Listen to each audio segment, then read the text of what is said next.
The most dangerous fathers aren't the ones who mess up. They're the ones who refuse to look in the mirror at how they mess up. Welcome to the First Hero Podcast. I'm your host, Rich. And I'm Cory. And today we're taking a deep dive, much more of a case study today. I don't know that there's something that's heavy on our minds, specifically for me. And I felt that this was a very opportune time to really dive into what has been transpiring, because I think that in my personal life, because I do believe that will translate for a lot of the people listening, for a lot of the men listening. And so this is really going to be a case study on, all of us men experience this lack of perfection.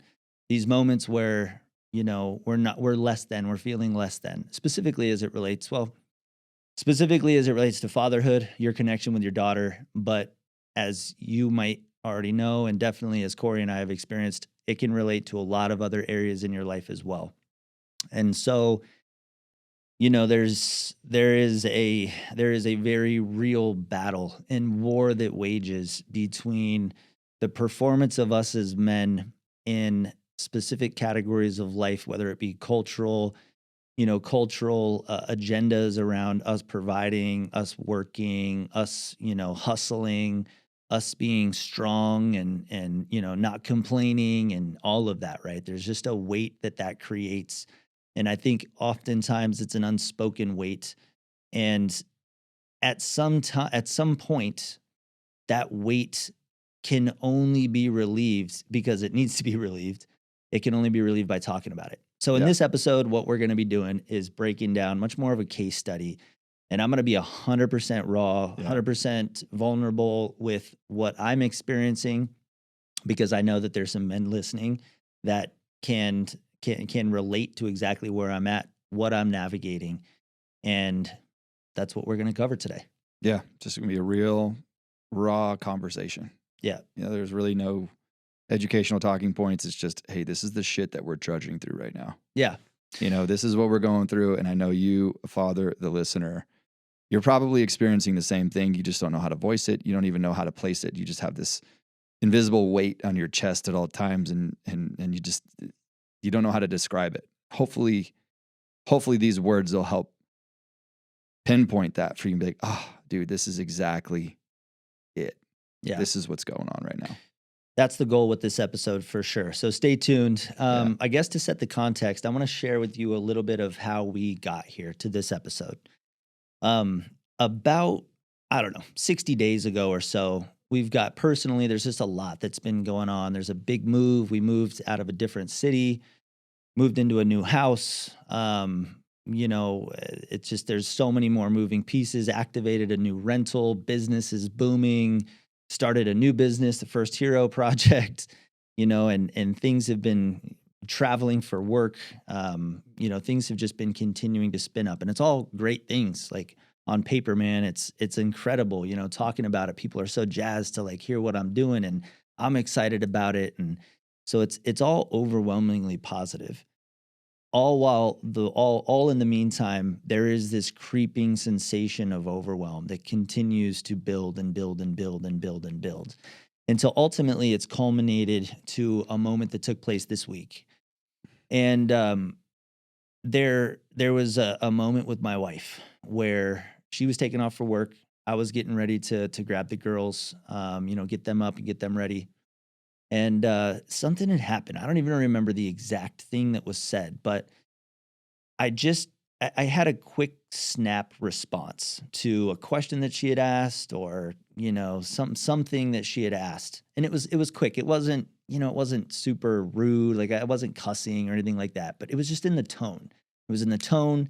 It was in the snappiness of it. Like, what I'm talking about. It was just a reactive. Like I was a little aggravated by it. By her question, and not necessarily because of the question itself.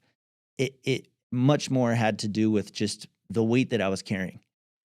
And I think there was a huge pattern interrupt that happened in that moment. And the pattern interrupt was that my wife didn't just let it go. She mentioned something and she said something. And she pattern interrupts me because she essentially said, what's going on with you? And she continued to just express her honest thoughts, and she said, listen, like, I'm not your punching bag. I know that you're stressed out. I know that you have a lot on your plate, and this response is not acceptable. You can't just respond and react to me like that. And then she continued further and said, actually, you've been out of town the last week, and while you were out of town, it was like a calm was in the house, and now you're back and there's pressure again. And that really hit me in the chest, guys. I want you to hear this because it was completely, there was a sneaking suspicion that I had based on the weight that had been building on my shoulders over the last 2 months that this might, that I do have more of an impact, even though I might not be complaining and I might not be like, in my mind, I'm convincing myself that I'm holding my shit together, right? I'm bearing this weight. I got this. Like, it's all good. My family's not feeling this weight.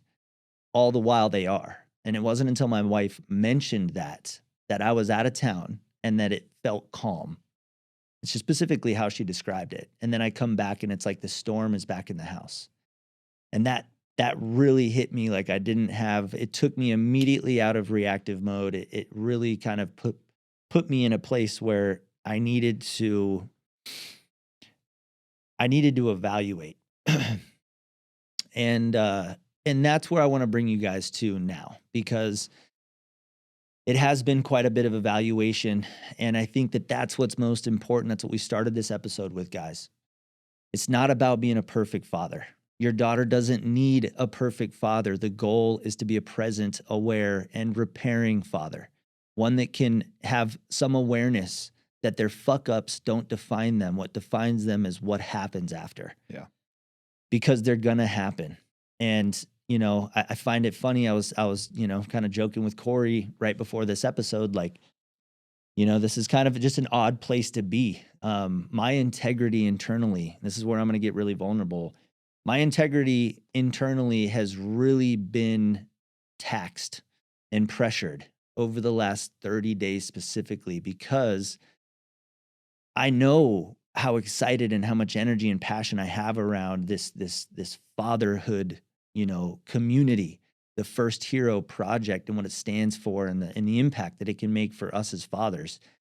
And I feel as though the last 30 days, there's been so much, there has been a multitude of things, far more things than I feel comfortable with, that have been in contradicting what it stands for.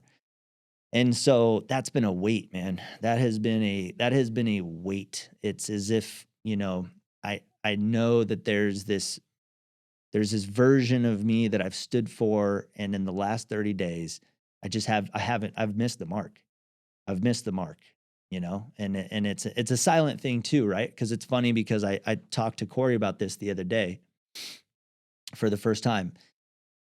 I hadn't talked to anyone about this pressure, that was building up. I mean, I might have mentioned, man, I'm stressed, things are busy, like those are the code words for us as guys, right? We're busy. Oh man, business is good. People ask you how things are going. Oh, it's great, dude. Great. I'm super busy. Business is booming. Like, that's a code word of like, pressure's fucking up, dude. Dead up to my eyeballs, Yeah. miserable, snapping at my kids. That's what great means. Yeah.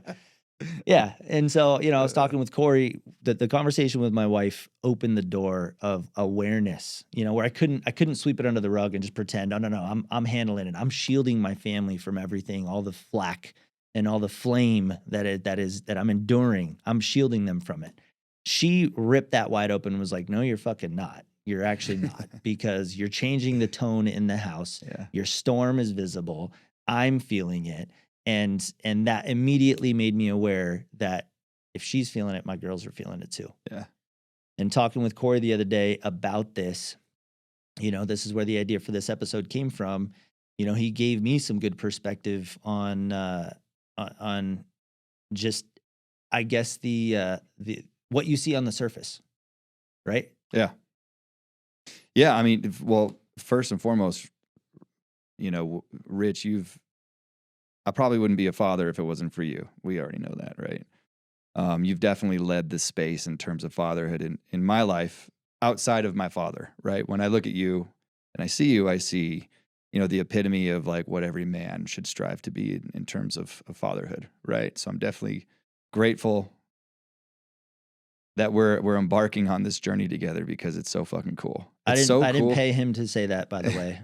In fact, it's a little uncomfortable to hear, but I Yeah, also appreciate right. it. I'm Well, I'm that's gonna, I'm what gonna people take who that pay people compliment. say. Yeah, Just kidding. yeah, true. I didn't pay him, by the way. Yeah, and I know it can be a little uncomfortable to hear things like that. I'm the same way, and that's also a cycle that we'll talk about later here in this podcast, I'm sure. But you're definitely the epitome when it comes to fatherhood. It's like, damn, the shining example, and to hear you the other day when we were driving back from Cali was just like, okay, that's some raw shit, dude. Let's talk about this on our next podcast because this is exactly what we stand for, right? We're not perfect fathers. On the surface, sure, like on the outside, it looks like, the Joneses, we have a perfect family, but on the inside, it's like, dude, I'm deteriorating.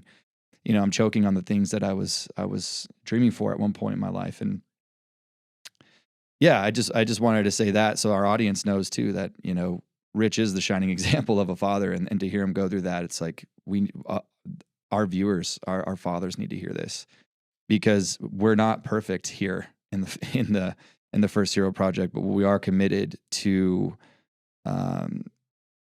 we're committed to just being better every day, right? Sharpening our skills. And Rich is absolutely right. It's not what you do, it's what you do afterwards. It's the repair process. And funny enough, dude, it's I have just a quick anecdote, just a quick story around that because I'm kind of on the other side of where Rich is at, and I'll definitely be back in that position. We all will. But a couple of weeks ago, we were looking at Christmas lights. I don't think I told you this story, Rich. We were looking at Christmas lights, and my wife was speaking to her cousin, and we were talking about Disney. Our upcoming Disney trip that we just got back from. I just got back late last night. And she was expressing some of her concerns, and she made a backhanded remark about, well, when, I got to keep Cory happy because he can be a Debbie Downer, I think she said. And he can pretty much derail the whole trip is what she was saying. And I kind of, if you're watching YouTube, I kind of like tilted my head like, what? I didn't say anything, but I just kind of shot her a look. And she saw the look and she just kind of like froze a little bit like, and, I just kind of sat there. I thought with it. I sat with that thought. And then, I kind of digested it. I let it percolate for a little bit. And then about 20 minutes later, then it was the next day. I was like, hey, you said this last night. Can you tell me more about tell me more about that? Like, what was that? Can you kind of unpack that for me? And she unpacked. It was the same way. She's like, well, whenever you're in your mood, you're the storm essentially. And me and Tatum pretty much just run for cover. You dictate the emotional, you are like a black hole. You have so much gravity that you suck everything in. And it just totally, if you're angry, the whole house is angry. If you're happy, the whole house is happy. There's good sides to it too. But, and I took that really hard. And this is why I think we can also say, because I've heard you say it before, Rich, this is exactly why we need the First Hero Project, because it keeps men like us, honest men like us, honest. I think we need this just as much as the fathers listening, because it's just so front and center for me now. And it's just so it's like, I can't outrun it. It's just at every behavior, every decision in my life right now, moving forward, First Hero pops in my head. Okay, am I moving towards being a hero or am I moving away in this scenario? And it really allowed me in this Disney trip to show up as a hero. And we can unpack that later, but I kind of want to pass the mic to you. Yeah, dude, you hit home. I mean, it really is a barometer, dude. Yeah. It really is a barometer. This First Hero concept, it's bold. It is far reaching. And for many men, I'll be honest with you, dude, including myself, it feels out of reach. 100%. It feels out of reach. It feels like a big fucking wild goal to embody what I envision a hero dad to be like. Mm-hmm. I don't feel close to that. I honestly, I honestly don't. I'm in pursuit of that. And I'm not even going to go as far as to say where I'm at in the journey, but I know, because it doesn't matter. What matters is that there's still more to go. There's still so much more to go. And I think this experience with my wife and the one that you're experiencing, or the one that you shared, I'm just at a place where, well, first of all, what came very present and top of mind through that conversation with my wife was exactly what you're describing. We as men, we are the barometer of our household. We tend to be. Yeah. Now, I think I've encountered couples where maybe the wife sets the tone in the households, and I don't think it's like a sexist thing or whatever. It's just there are certain energies, personalities that tend to set the barometer in terms of the emotional barometer in the house. And I think for most of us, for most households, it is the men or whoever has a masculine energy. And so in my house, I do believe that is the case, much like it is in your house. You know, that's a gift. That is something that is such a powerful thing that us men recognize, that we contribute to our households unknowingly for the most part. And it was a huge reminder and wake up call for me that my wife was like, yeah, you're fucking up. Like, you know, the house feels stormy recently, and you're the storm. And we're caught in the eye. Yeah. And we're just trying to move with the eye so that the shit doesn't, run for cover. Yeah. And so that was the first wake up, but I've taken some time to really kind of audit and think about what I'm experiencing. And so I want to do this. I wasn't sure that I was going to do this, but I'm just going to do it because I think the audience will appreciate this. The morning of this conversation with my wife, she was on her way out to work. We weren't able to conclude this or go very far. It was more of like, we opened the box, the conversation started.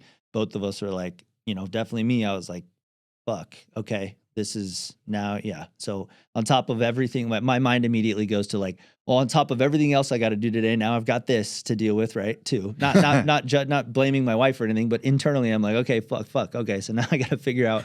So now I need to spend time on this and all the other stuff. But anyway, it's just a funny kind of, it's an example of where I've been at the last 30 days, just That's running funny. So fast.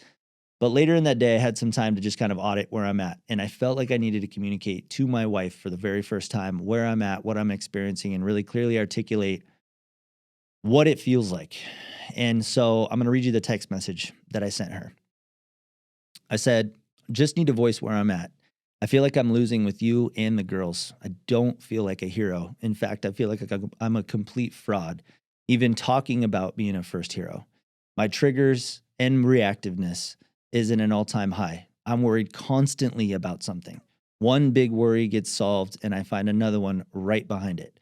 I feel like I can't breathe at times. Moments that I know used to be so meaningful now feel like I have to fool myself into feeling connected to them.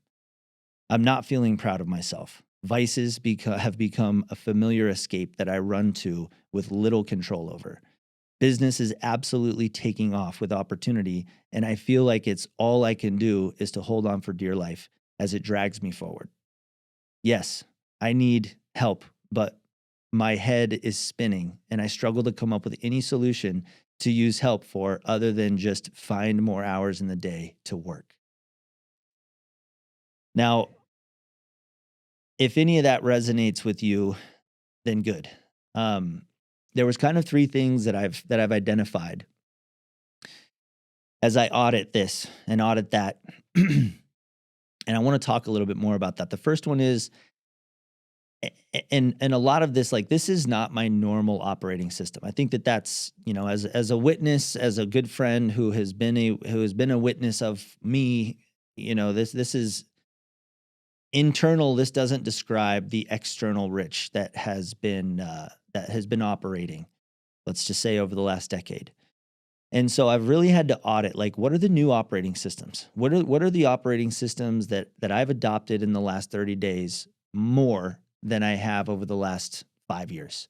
And the first one was seeking comfort at all costs. And I want to talk about this because what's happening is unconsciously I'm optimizing for comfort instead of connection. And I really started to ask myself why. And I think the reason why is because I feel out of control. Like I feel like there's so much shit going on, from the move to the business to hiring Bedros, our new coach. And like it's just there's a lot of money that has moved with the new house purchase and hiring a world-class coach, right? So that in and of itself makes me financially uncomfortable. It's a completely new area of town. We're struggling with Britt going full time and making that adjustment because she wanted to work more. What do we do with the kids? And then on top of that, just all the little personal stuff, from taxes to like, returning stuff. Like, dude, it's just I could go on and on and on, but it's death by 1,000 cuts. And being that overwhelmed and having that sense of a lack of control, I think is one of the main reasons why I have now adopted or I have been seeking comfort at all costs. I've been avoiding the hard conversations. The one with my wife was one of them. Like she was the one that brought that up. It wasn't me, even though there was an internal sense of something was wrong. And I had told her, I had given her the man lingo of a red flag, which is like, oh, I'm stressed. It's been a stressful week, right? Assuming that she can pick that up and pick up the breadcrumbs. Not the case. Been distracting myself with my phones, been distracting myself with work, distracting myself with food. Alcohol isn't really something. Luckily, that's not a vice anymore. Drugs, it's not really a vice. Not that it's not really a vice. It's not a vice at all. But just noise in general, just the noise around me and just trying to get lost in that, right? Seeking comfort, and really kind of focused on wanting peace now, instead of really hammering and focusing on growth long term. So I'm curious, Cory, what are your thoughts as I dive into this? Yeah. Yeah, it does definitely bring up it brings up a lot of points. At the very base of things, I think human nature, we tend to, if there's any pressure, any discomfort, we tend to move away from it, right? And I mean, in my logical brain, I just want to break it down. And like, this is how I break it down whenever I'm seeking comfort. It's like, okay, well, what is my expectation, right? What am I running from? And what is the expectation around that, right? Which I don't want to get, too deep into that, because I know we can get pretty cerebral here. But I feel it too, man. I feel it too. And like, it's work, dude. Work for me is my escape. And then it's funny enough because it's also my excuse. Mm-hmm. Like, right? Yeah. Like it's my escape, because I'm like, oh, I gotta work. And like, I don't want to do this. I don't want to do that. I have to work. I make myself work. And then when I'm stressed, it's like, oh, it's because I'm working too much. And I want to like, that's the loop that I think about. Work is the escape, but it's also one of the contributors to like the biggest contributor. One of the biggest contributors. Yeah. Yeah. Straight up. Yeah, absolutely. And something comes to mind too, dude, is like, and I've known this, but it's really on the forefront of my mind, is like comfort is a baited trap. Yeah. Because we think of comfort as neutral, a place to pause, a place to catch our breath, right? And if I reflect on my thoughts, that's kind of my thought too. Oh, I'm just, whether it be with my workouts, I don't put 100% in, or I sleep in and I just miss the workout and I tell myself, it's all good. I'm just did a half marathon big PR at a half marathon a month ago. Like, it's all good. I'm just pausing here right now. But yeah. I think the challenge, and I think the misconception, is that comfort is static, but it's not, right? It's you're actually you're losing ground. And so it's no different than fatherhood. Fatherhood isn't static either. It's not a milestone that you achieve. It's a dynamic relationship. It has to ebb and flow and breathe. Right. Yeah, and I think a lot of men, especially if we're on the topic of discomfort, I think I think there's like a negative connotation around discomfort. You know what I mean? I don't know if you believe. I don't know if you share the same thought, but I think when we're uncomfortable, like, ooh, I'm sad, I'm depressed, or I'm I'm really stressed. I think it's like it's really bad to be this thing. So I need to get away from it. And then in that belief, it's causing that stress, that reaction of like, I'm bad. This is bad. Therefore, I'm bad. Therefore, it causes these emotions to whirlwind. I think rather than, what I like to do is I like to sit in those feelings. I like to sit in that discomfort and then really kind of work backwards of like, okay, why am I comfortable? Why am I uncomfortable here? And is this necessarily a bad thing? Right. I'm glad you brought that up, dude. Yeah. Because I think that that's been a lot of that's a lot of what I've had to do, like the work that I've been working on internally, like the more important work for the last week since this conversation with my wife. It's that. Yeah. It's exactly that, dude. It's just being able to it's been able to recognize the opportunities and the the standards that were missed without just identifying as a failure, identifying as, allowing the discomfort to be. Yeah. And not assigning meaning to it, but just understanding that this is the pressure. Yeah. Right. This is the pressure of the situation. And dude, I've had to tell myself this. I've had to remind myself a lot the 24 hours following the conversation, because that was just a wake up call. But I've had to remind myself that like this discomfort, I'm not running from it anymore. Yeah. It's been 30 days or however long it's been. Like, it's been way too fucking long, according to me. And the only way through this, the only way to get the storm past is through it. Yeah. There's no more running from it anymore. Yeah. It's standing here and it's letting it fucking like completely, envelop me and know that I'm strong enough that in the discomfort, I will find solution. Yeah.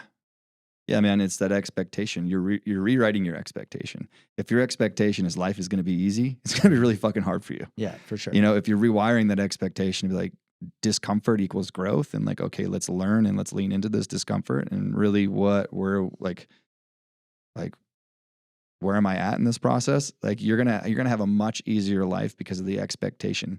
Does that make sense? I'm trying not to get too deep into this. I'm trying to keep it as surface level as possible, but me, Rich, my brain, like I want to go super deep here. No, you're doing a good job. Just so maybe zipping it up on this one. Yeah, maybe let's zip it up here, because maybe we can actually do this. Have a podcast specifically on discomfort. Definitely. I think we should.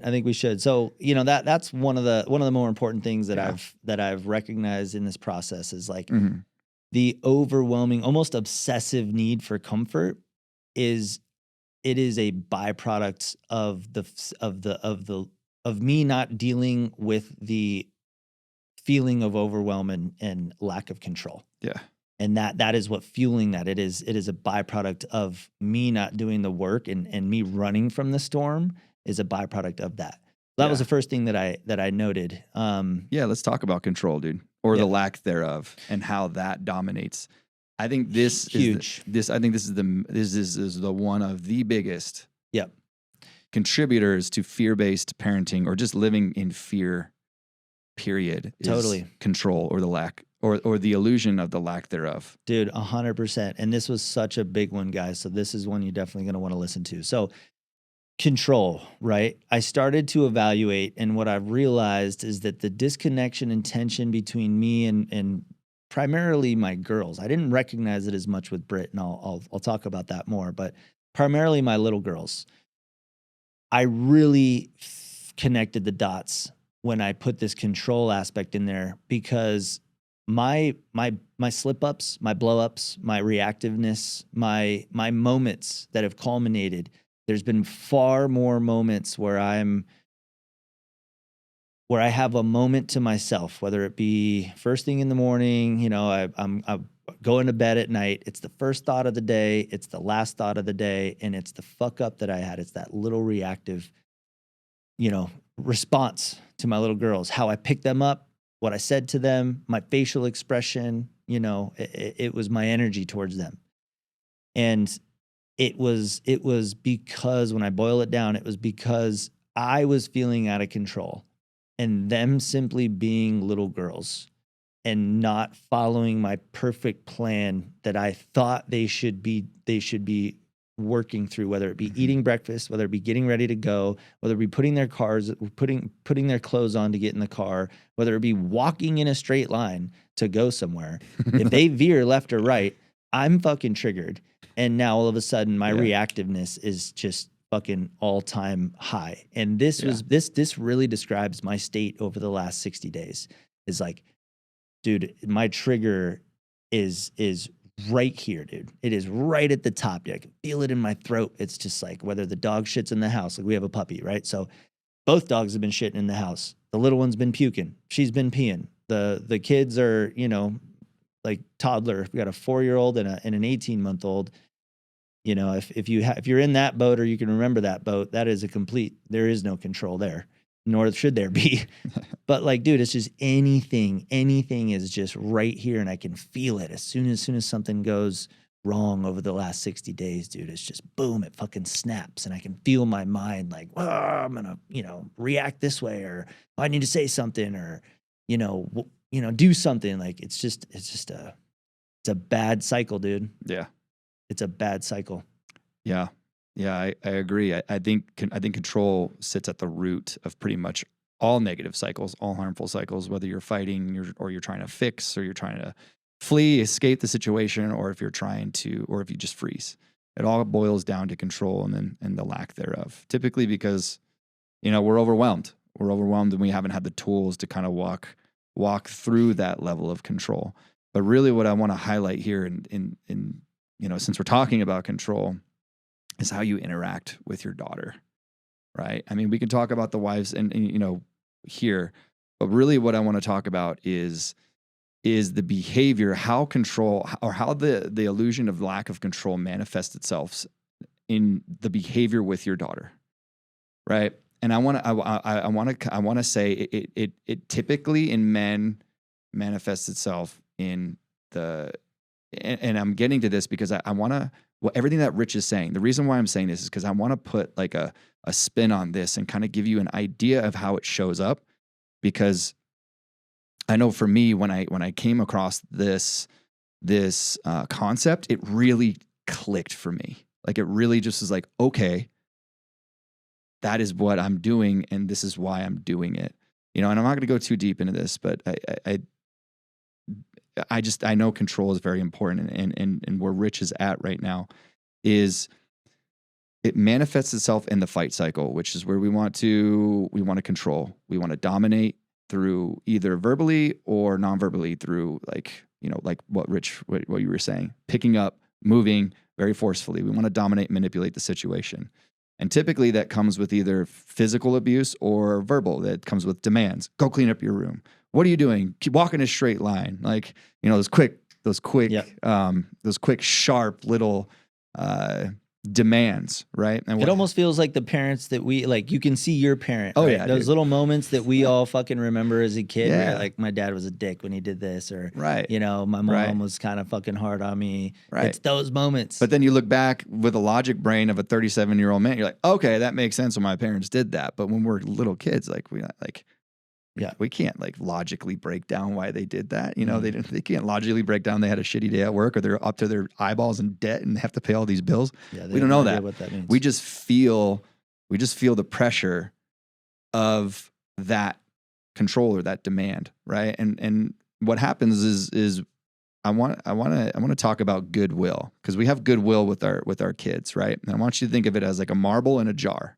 You know, I'd like to think as fathers, we have like some sort of like baseline of, I have like 200 marbles in a jar, and that's where I start, right? Just because I'm your dad. But some of you have a lot of marbles in that jar of goodwill, and some of you don't. And goodwill is like this. So like Rich and I were best friends. We have a lot of goodwill with one another because we've built up the trust in the relationship throughout the years. Now, let's just say if Rich does something to me or vice versa, you know, I don't do something that I said I was going to do, right?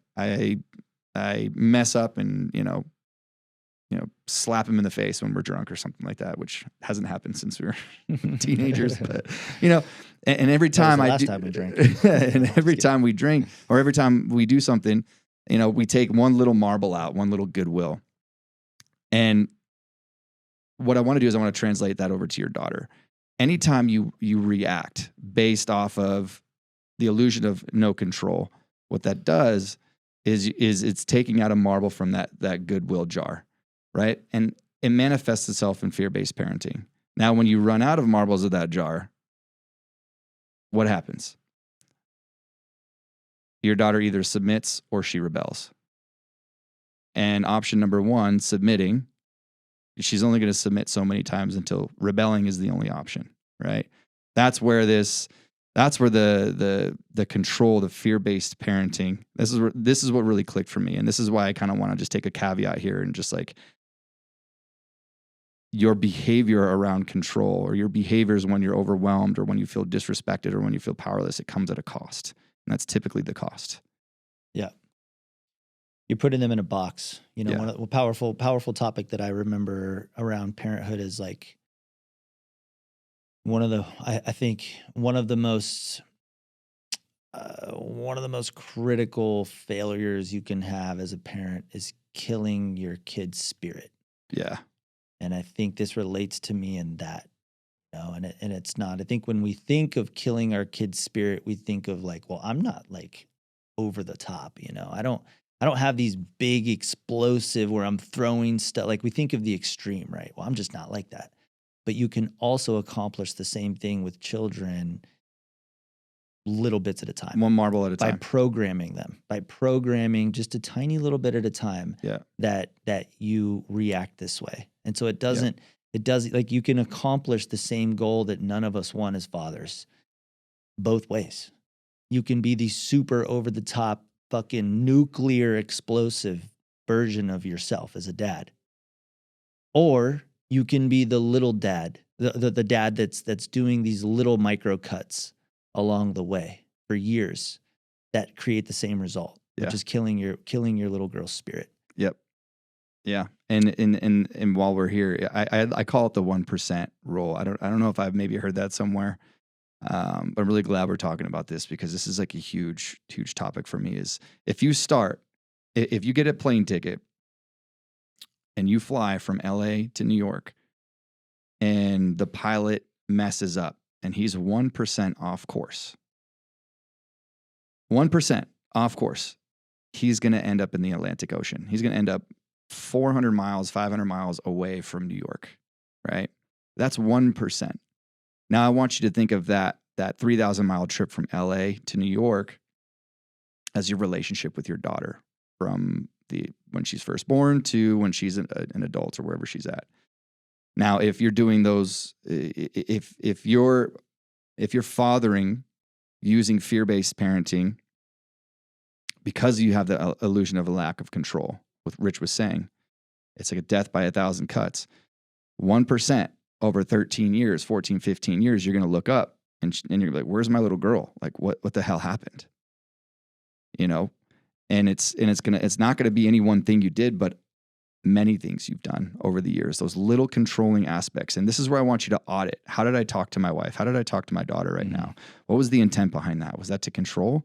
Was that to manipulate? Was that what was my intent behind that little action? And I want you to reflect. If you have a daughter, I want you to reflect over all of your little minor actions and ask yourself, what was my intent? And that's the hard part. I mean, that's the discomfort, as I just explained, dude. Yeah. Is you know, when you're having to sit in that storm, that is the storm in your head, is how you're not showing up correctly, and you know you have to face all of your fuck ups and truly be bold enough and be strong enough. And this is where I truly believe that strength as a man, strength as a father, it's not physical, dude. Yeah, of course, you're to stay in fit, to be physically strong and as capable as you can be. That's part of it.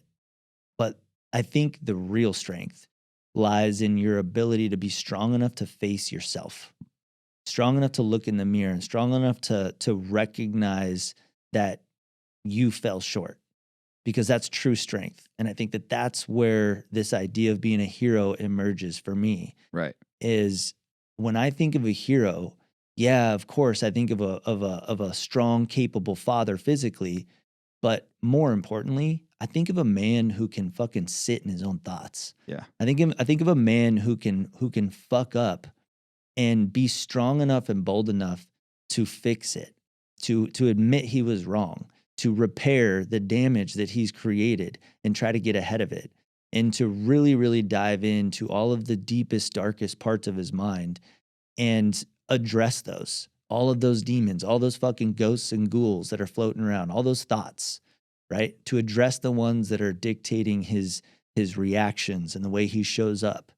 That's what I'm striving for. And when I say I'm far from it, that's part of it. That's a big part of it. I've got physical goals that I still want to accomplish, but there is an internal part of me that is the biggest part that I know has to transform in order to realize, to get to that hero status that I'm in pursuit of.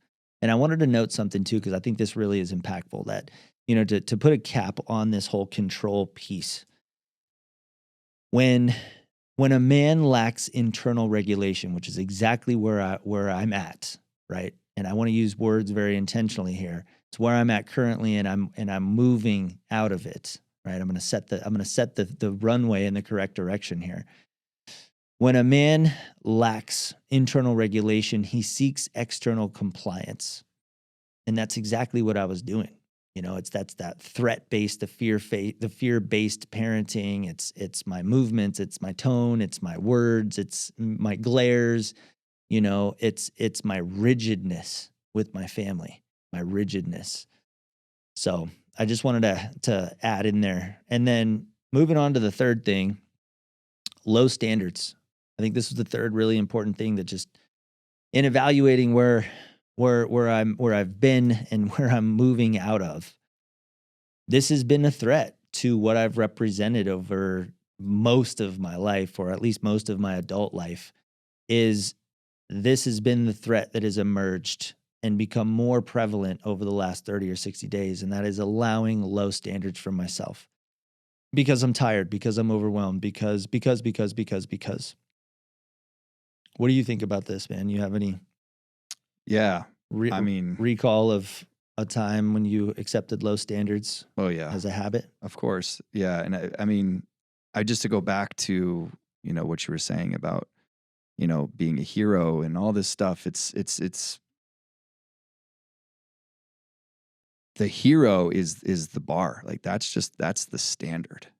You know what I mean? And I know we're all hopped up on Dr. Benjamin Hardy right now. For any of you guys that like to read, Dr. Ben Hardy talks about lowering, like, don't try and increase the ceiling, right? Don't increase the ceiling. Don't strive to be better up top. Just the real professionals, they move up the floor, right? Their low standards are our peaks. So when you really highlighted the definition of a hero, I think that's the floor. That's like what we're striving for, right?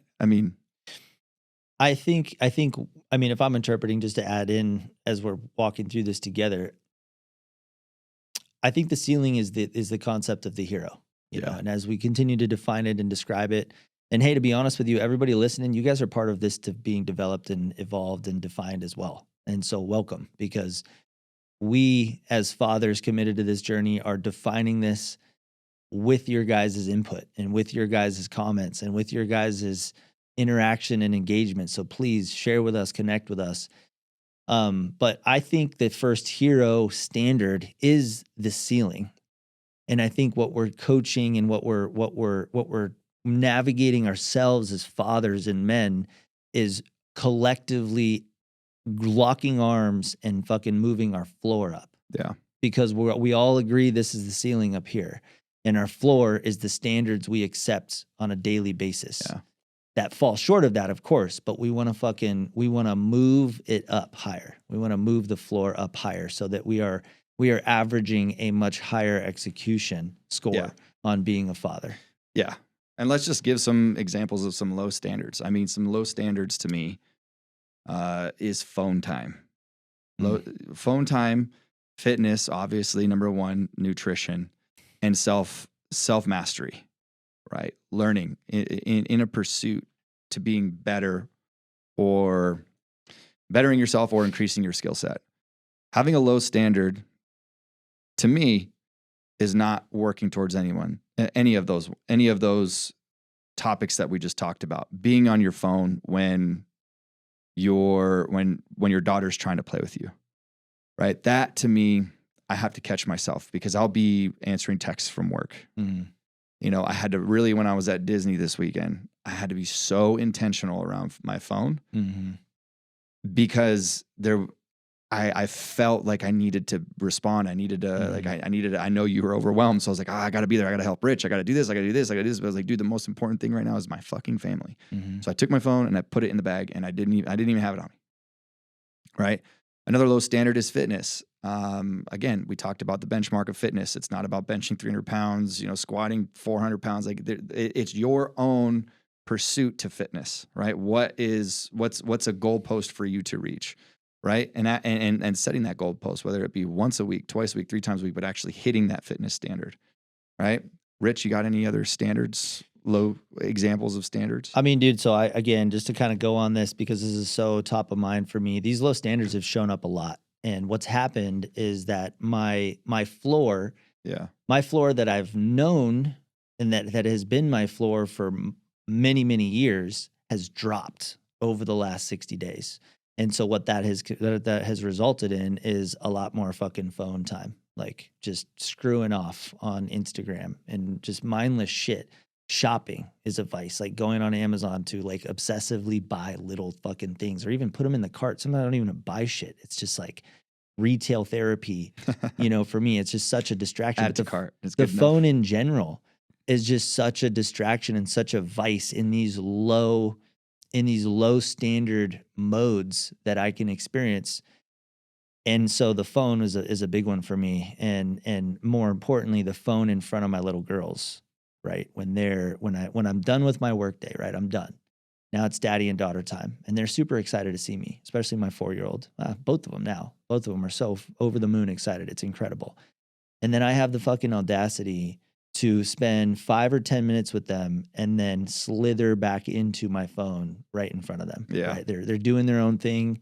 And then I find myself all of a sudden my phone's in my hand. Oh, and then all of a sudden I'm checking emails It's or I'm so on unconscious Instagram. and so automatic. Or I'm fucking trying to think about the text message, or I'm, oh shit, I need to order that thing. And it doesn't even have to do with social media all the time, but that is a part of why the phone is such a threat to this low standard. Distraction. It's a distraction from the present father. From the present father, what really matters is your daughters. And that is a low standard, dude. My floor is ultimately what has happened. Yeah. The concept of hero has not changed. And where I am in relation to that hero maybe has changed, but it's only changed because my floor has dropped a little bit. And I'm now accepting of lower standards than I was 30 or 60 days ago because I'm so overwhelmed and because I'm just in this state, dude. I'm just where I'm at right now. And it's a moment in time. Yeah. And then this state, those low standards, it goes against your moral and ethic high ground. It goes against who you are, your identity as a person, right? And then it causes grief. Yes. Shame. And there's shame, grief, all these things. And it's just a negative feedback loop that feeds into and reinforces one another. And then you find yourself deeper into these, low vibrational cycles or these low standards that you've set for yourself. And it's just a self-fulfilling prophecy at that point. And you're like, 100%. You have to break out of those cycles and say, I'm going to the gym tomorrow. I'm putting my phone in the other room, right? Yeah. I'm going to the store tomorrow. I'm going to buy chicken and rice. And dude, like it's a constant, it's the law of thermodynamics. It's entropy. We're all going into a random state of chaos. Like we have to have discipline. We have to have these we have to have a certain bar, a certain set of standards to keep fighting back that entropy of going back into drift. We call it drifting, right? We got to keep putting ourselves back to center, right? That's why this First Hero project is so important, dude. It's to keep men like us center, stop from drift. Sounds like you want to say something. Yeah. I think to that point, like, dude, this First Hero thing is as much for me, and I've told Cory that so many times. Like, we're building this literally for me. Like, I know it's gonna have impact beyond me, but dude, this is real life. Like, this is a necessary thing, and And I think that, on the topic of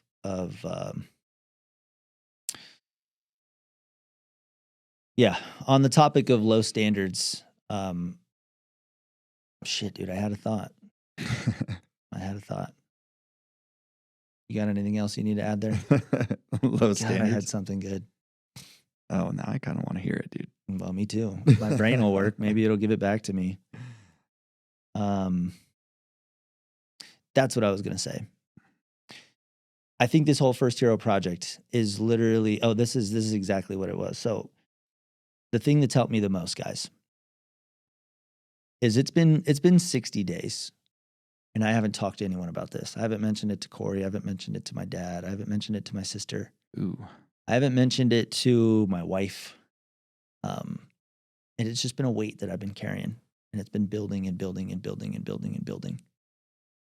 And even with that conversation with my wife, I mean, I could have continued to just let it go, right? Let it go, not be awoken in that situation and evaluate. But the thing that's helped the most, and I've told myself, this is the other thing I wanted to note. I've told myself over the last 60 days that I'll stop, right? I'll stop grabbing that fucking piece of chocolate at night when I normally don't. I'll stop being on my phone with my girls at the end of the day. I'll stop hitting the snooze button. I'll stop missing that workout. I'll stop floating through my workouts instead of giving it 110% where I'm really exhausted at the end of it. I've told myself I'll stop. It's a new week. It's a new Monday. I'll do it tomorrow. I got it on Thursday, Monday. right? I'll do it this weekend. It's all good. I got more time in the week. I've told myself all the fucking things over the last 60 days, and it hasn't changed. But the one thing that changed it almost on its fucking head is talking about it. And I think that that's what I really want to drive home here, is because once there is an overwhelming amount of awareness, there's kind of two critical ingredients here. There was an awareness of the issue, and it wasn't an awareness of like, well, I don't know, maybe this is impacting my family, because there was that sneaking suspicion, that intuition was calling to me. And you got to listen to that, because it's telling you the truth. It's an early warning system for a reason. There's a voice in there for a reason. You know, your body knows, your emotions can tell. So you have to listen to the awareness and let that internal voice speak. And the next thing is that once I spoke about it, once I got it out in the open, all of a sudden I had accountability about it. And that accountability was the next critical ingredient. Yeah. Because when it was just internal, let's address, I learned this in business. Accountability can't come from within. That can't come from within. Accountability as a byproduct has to be something outside of you.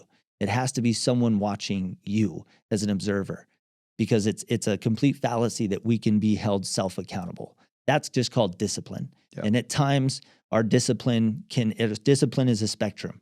And so sometimes our discipline can be super high, sometimes it can be a little bit lower, but just like the ceiling and the floor, your discipline has a floor too. And when it's at a floor, that's when fucking accountability is at its strongest. And I think this First Hero movement is exactly that. It's helping people, helping fathers have a deeper connection to these conversations that they're not voicing, and these little micro cuts that they're doing on their fucking family over years.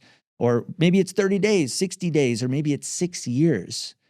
But it's waking you guys up to understand you're not alone. And it doesn't matter that Cory and I are part of the First Hero movement, the pioneers of this. We're not perfect either. I'm in the trenches of it right now, and I'm asking you to join me in it, because you're not alone. Yeah. And we have to start talking about this and holding each other up as men and locking arms, because it's the only fucking way that it'll change. You can continue to go through your fucking day, your weeks, your months, your years as your daughters grow up, telling yourself the lie that you'll do it, you'll fix it, you'll stop it. Or you can actually make the fucking change and avoid that later version of yourself where you look back and you're like, yeah, fuck, that plan sucked. That plan really sucked. And now look. That's what I wanted to connect. Yeah, I love it, man. Let's let's land the plane. Let's land it. Yeah. Let's do our closing. Yeah, hit me with it. So we Let's got a fun thing at the end of the episodes here. Cory and I will go back and forth on quotes, meaningful quotes. And I don't know what he's gonna ask me, but he's gonna tell me the quote, and then I'm gonna interpret it. You know, interpret it, break it down, put your spin on it. Break it down, yeah. So you guys can kind of see how I think about it. Okay, ready? Let's hear it. Fatherhood is not a noun, it's a verb. It's not what you are, it is what you do. Fatherhood is not a noun, it's a verb. It's not what you are. It's not what you are, it is what you do. Mm-hmm. It is not what you are, it is what you do. Well, immediately I feel some conflict with this because I believe that what you do is a byproduct of who you are. And so I'm trying to place this. It's not what you are. It's not what you are. It's what you do. It's what you do. Okay. I think I've wrapped my head around this. So my mind immediately goes to, I do believe that. I believe ultimately our actions are dictated to our identity and what we are. From a perspective of what makes up what we are is our beliefs and, you know, our internal thoughts, our internal dialogue. I think that's what ultimately our actions result from.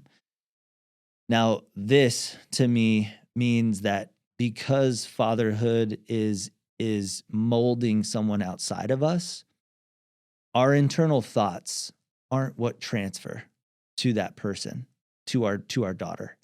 It's our actions. It's what we do. And I think so as I'm processing this, then yeah, it would make the connection of it's internal thought, belief, identity, then action, then results, action from action, or results created from action or the doing. And the results are ultimately the legacy we leave behind in the programming into our daughters.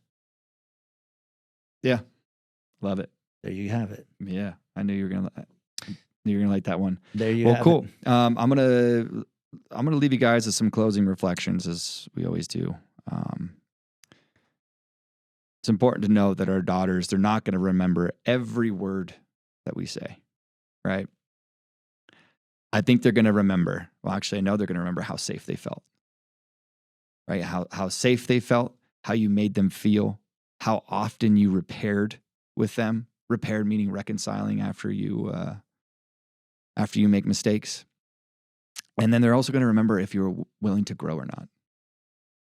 Whether or not you were willing to sacrifice your comfort and get uncomfortable and grow, right? So if any of this stuff hits you guys, if any of this stuff hits you, it's because you're waking up. You're waking up, you're breaking your cycles, and you're not alone. You're not alone. You don't have to do this alone. Right? Rich and I, we're here for you. We're doing this together. And it's not too late. It's not, if you have a daughter who's in her 20s, 30s, 40s, and 50s, it's not too late for you. It's never too late to make repairs. It's never too late to break cycles, right? You're right on time to lead yourself. So I want you to remember, distraction is the enemy. Breaking harmful cycles is your duty. And legacy is the only thing you leave behind. You're just one decision away from becoming the father she deserves.